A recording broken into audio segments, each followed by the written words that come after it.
Buah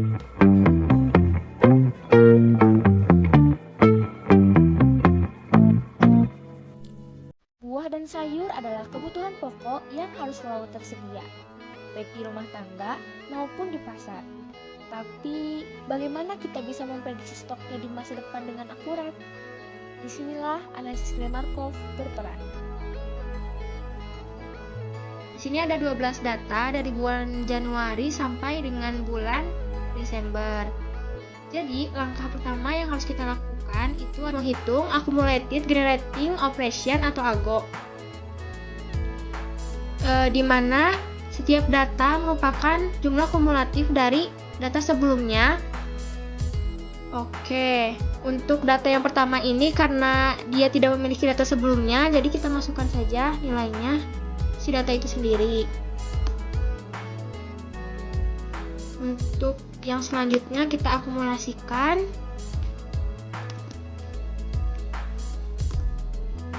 Lalu untuk ke bawahnya kita drag aja. Nah, udah.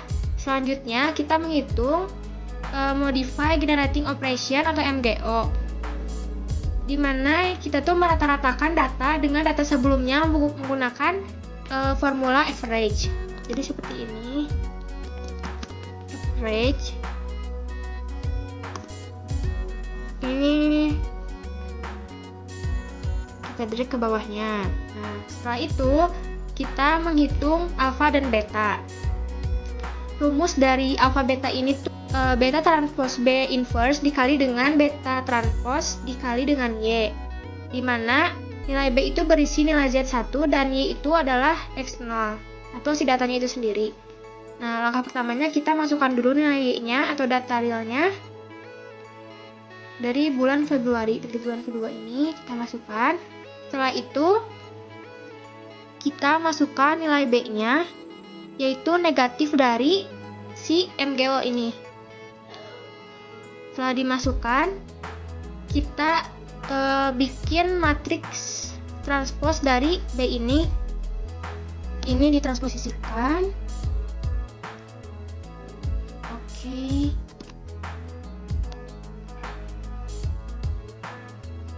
Selanjutnya, kita membuat matriks B transpose B dengan menggunakan formula MWOL.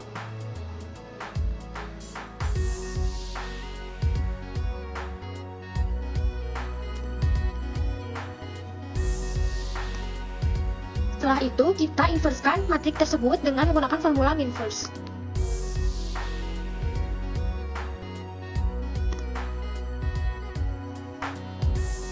Lalu, kita menghitung matriks B transpose B inverse dikali B transpose dengan formula MWOL.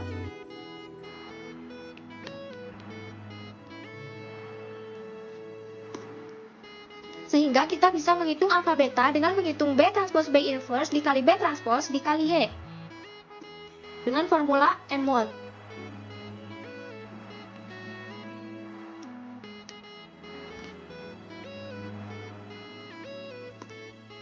Sehingga didapatkan nilai alfa 0,007496 sekian dan nilai beta 56,86008 sekian. Selanjutnya kita membuat prediksi data agonya. Nah, untuk batch pertama kita gunakan si nilai agonya karena belum ada data sebelumnya. Nah, untuk baris-baris berikutnya kita menggunakan rumus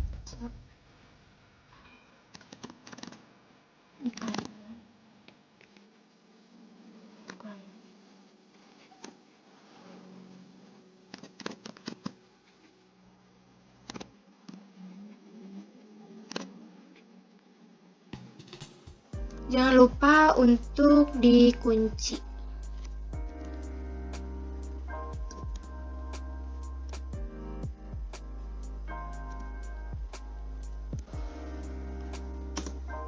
Oke, setelah itu kita langsung drag aja. Nah, didapatkan forecast gray untuk bulan berikutnya itu 51,78 sekian. Lalu kita menghitung nilai error relatif dengan rumus data dikurangi dengan forecast gray dibagi dengan data dikali dengan 100. Oke.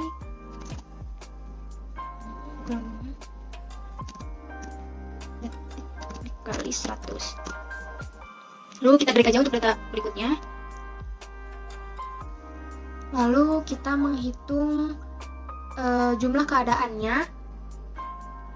Pertama-tama untuk banyak data seperti yang kita ketahui itu ada 12 data. Selanjutnya untuk banyak keadaannya itu dengan rumus berikut 1 plus 3,3 kali log n atau log si banyak data tadi. Nah, kemudian di rundown karena grafiknya cenderung menurun. Oke. Nah, didapatkan banyak keadaannya sebanyak 4, lalu kita menghitung nilai maksimum dari error relatifnya.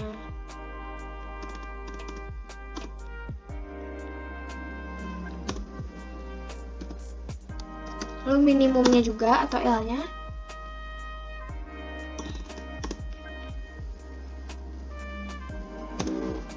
Oke. Karena ada 4 keadaan, jadi kita sebutkan saja. Selanjutnya, untuk batas bawah dan batas atas dari error relatifnya itu didapatkan dengan rumus. Untuk yang batas atas itu L plus J per R dikali dengan H min L. Untuk yang batas bawah itu L plus J min 1 per R dikali dengan H min L. Oke. Ini L-nya, ini untuk nilai keadaannya. Ini H min L-nya, jangan lupa diberi kunci. Nah.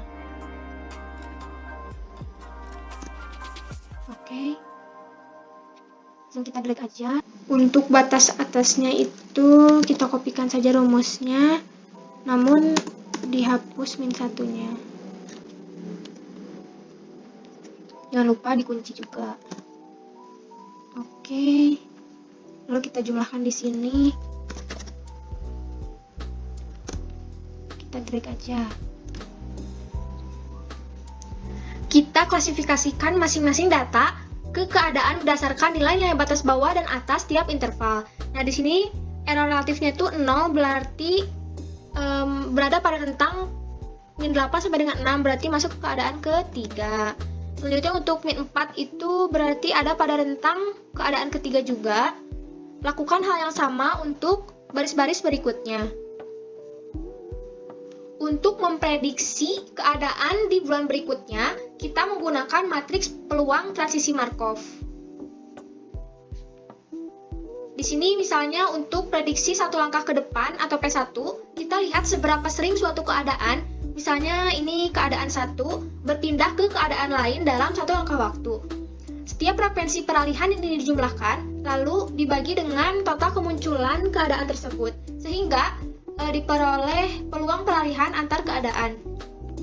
Di sini keadaan 1 untuk satu langkah 1 bertemu dengan angka 4 satu kali, lalu 1 bertemu dengan keadaan 2 sebanyak 1 kali. Nah, masing-masing ini dibagi dengan total kemunculan keadaan yaitu 2, jadi masing-masing 0,5. Dan 0 untuk lainnya. Lakukan hal yang sama untuk baris-baris berikutnya. Nah, selanjutnya untuk P2, ini kita lihat seberapa sering suatu keadaan berpindah dari keadaan lain dalam 2 langkah waktu. Nah, di sini kita lihat untuk keadaan 1, 1, 2 bertemu dengan 4. Selanjutnya 1, 2 bertemu dengan 4 lagi, berarti 2 kali. Nah, jadi 2 dibagi total kemunculannya itu 2, berarti 1. Peluangnya. Nah, untuk yang lainnya 0. Lakukan hal yang sama pada baris-baris berikutnya.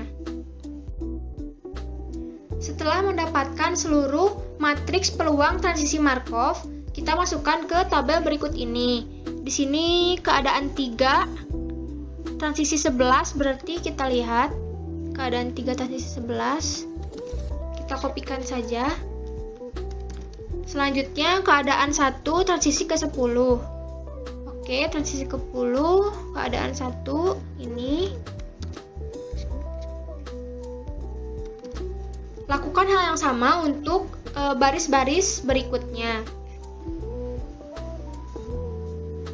Di sini kita lihat keadaan mana yang memiliki jumlah terbanyak, yaitu pada keadaan ketiga.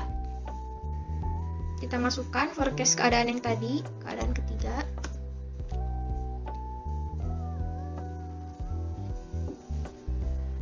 prediksi Gray tadi kita koreksi dengan pendekatan Markov dengan melihat transisi antar keadaan. Untuk rumusnya itu seperti ini. X topi K sama dengan X topi 0 dari K dikali dengan 1 ditambah R relatif batas bawah ditambah batas atas R relatif dibagi 2 dikali dengan 1/100. Oke, sekarang kita masukin aja.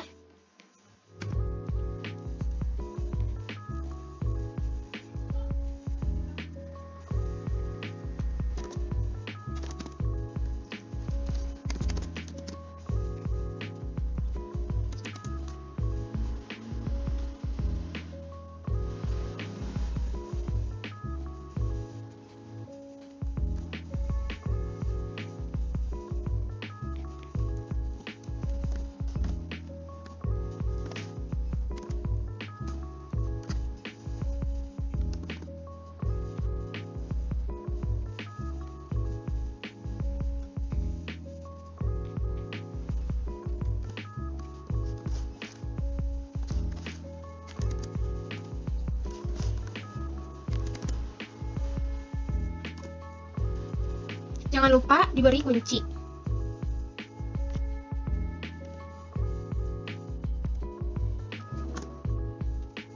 Nah, kita centang saja. Didapatkan forecast untuk data bulan berikutnya itu sebesar 51,207 sekian.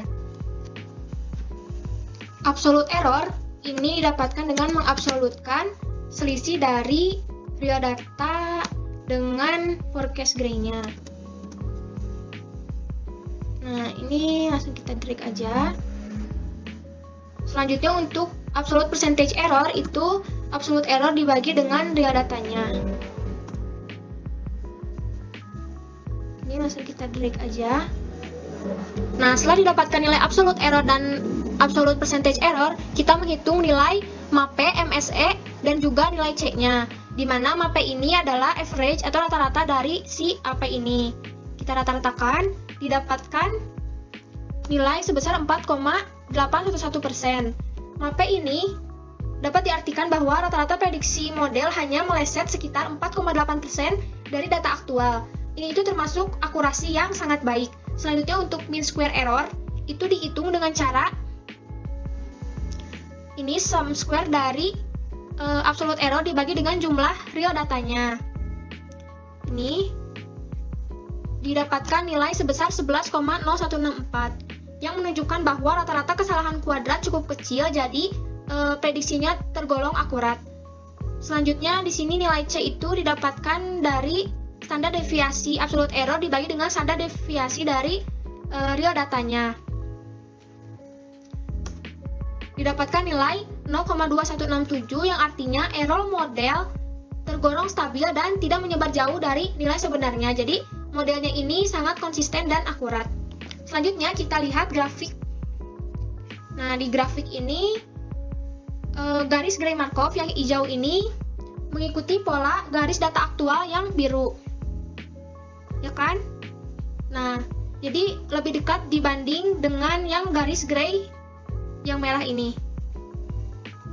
Jadi hal ini tuh menunjukkan bahwa Gray Markov memberikan hasil prediksi yang lebih akurat pada data stok buah dan sayur.